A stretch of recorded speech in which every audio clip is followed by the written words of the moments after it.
اعوذ باللہ من الشیطان الرجیم بسم اللہ الرحمن الرحیم۔ سورۃ النساء کی آیت 105 میں ارشاد باری تعالیٰ ہے، انا انزلنا الیک الکتاب بالحق لتحکم بین الناس بما اراک اللہ ولا تکن للخائنین خصیما واستغفر اللہ ان اللہ کان غفور الرحیم۔ بے شک ہم نے تیری طرف سچی کتاب اتاری ہے تاکہ لوگوں میں انصاف کرے جو کچھ تمہیں اللہ سجھا دے، اور تو بددیانت لوگوں کی طرف سے جھگڑنے والا نہ ہو، اور اللہ سے بخشش مانگ، بے شک اللہ بخشنے والا مہربان ہے۔ ولا تجادل عن الذین یختانون انفسہم ان اللہ لا یحب من کان خوانا اثیما، اور ان کی طرف سے مت جھگڑو جو اپنے دل میں دغا رکھتے ہیں، اور جو شخص دغا باز گناہ گار ہو، بے شک اللہ اسے پسند نہیں کرتا۔ سورۃ النساء کی آیات 105، 106 اور 107 کا مطالعہ کیا ہے۔ اس میں یہ بات واضح کر دی گئی کہ یہ جو قرآن حکیم آپ کی طرف اتارا ہے، یہ ایک سچی کتاب ہے، حق کی کتاب ہے، اور یہ اس لیے اتاری گئی تاکہ آپ اس کے ذریعے لوگوں کے درمیان انصاف قائم کریں۔ دنیا میں کتابیں بھیجنے کا اللہ تعالیٰ نے جو اپنی کتابیں اپنے نبیوں کے ذریعے دنیا میں بھیجیں، ان کا بنیادی مقصد بھی یہی تھا کہ ان پر معاشرت استوار کی جائے، معاشرتی نظام قائم کیے جائیں، اور انسانوں کے ہاتھوں کے بنائے ہوئے جو نظام ہیں ان پر عمل نہ کیا جائے۔ اس کے نتیجے میں معاشرے میں چند لوگوں کے مفادات پورے ہوتے ہیں، اکثریتی طبقہ وہ اللہ کی نعمتوں سے محروم رہتا ہے۔ تو ان کتابوں کو بھیجنے کا بنیادی مقصد یہی ہے کہ انسان اللہ کے بھیجے ہوئے پروگراموں پر عمل کریں، اس کے بتائے ہوئے راستے پر چلیں، اور اسی میں تمام انسانوں کی بھلائی اور کامیابی ہے، اسی سے انسان اللہ کی تمام نعمتوں سے مستفید ہوتے ہیں۔ اور انسان جو غلطیاں کرتا ہے، ظاہری بات ہے کہ انسان جب کوئی کام کرتا ہے تو اس سے ان کاموں کے اندر غلطیاں ہوتی ہیں، تو پھر اسے اللہ سے بخشش طلب کرنی چاہیے۔ اللہ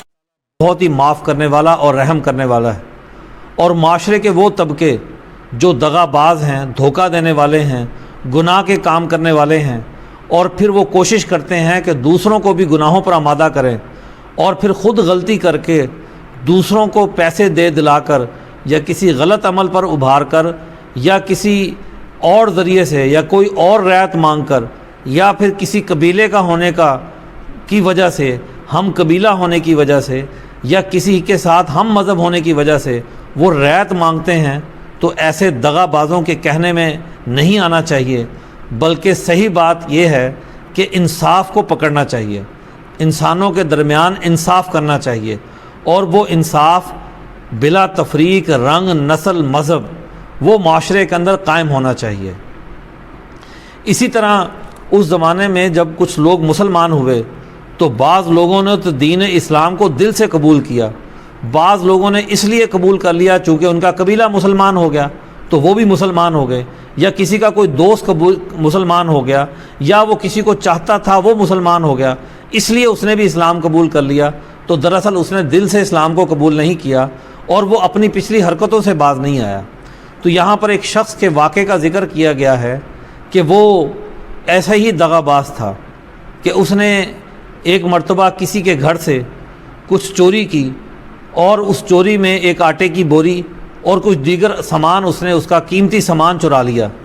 اب وہ سامان کو چرا کر اپنے گھر لے کر آیا، اور پھر رات کے وقت میں کہ یہ کہیں میرے گھر سے برآمد نہ ہو جائے، اسے اٹھا کر یہودی کے گھر پہنچا دیا کہ اور اس یہودی سے کہا کہ یہ میں تمہارے پاس بطور امانت رکھ رہا ہوں۔ اس آٹے کی بوری میں ایک سوراخ تھا۔ جب وہ اس کے گھر سے چرا کر لے کر آیا تو پھر وہ آٹا پورے راستے میں بکھرتا آیا، جس کے نتیجے میں اگلے دن چوری کا کھوج لگایا گیا تو وہ اس مسلمان کے گھر تک وہ کھوج لگا، اور جب اس مسلمان کو جا پکڑا تو اب سامان تو اس کے گھر سے برآمد نہیں ہوا، تو اس نے کہا جی یہ چوری میں نے نہیں کی، چوری تو دراصل اس یہودی نے کی ہے۔ تو اب وہ جب اس کا وہی بوری، وہی جو آٹا بکھرتا ہوا اس کے گھر، یہودی کے گھر تک گیا تو یہودی کے گھر سے وہ سامان برآمد ہوا، تو یہودی نے کہا کہ یقیناً یہ سامان میرے پاس ہے اور میرے گھر میں ہے، لیکن یہ سامان فلاں شخص رات کے وقت میں میرے پاس امانت کے طور پر رکھوا کر گیا، تو اس لیے میں نے تو اس کی امانت رکھوائی ہے۔ تو اب یہ بات جب حضور اکرم صلی اللہ علیہ وسلم تک پہنچی تو اب وہ شخص جس نے اصل میں چوری کی تھی، اس کے ساتھ اور اس کے ساتھ رہنے والے لوگوں نے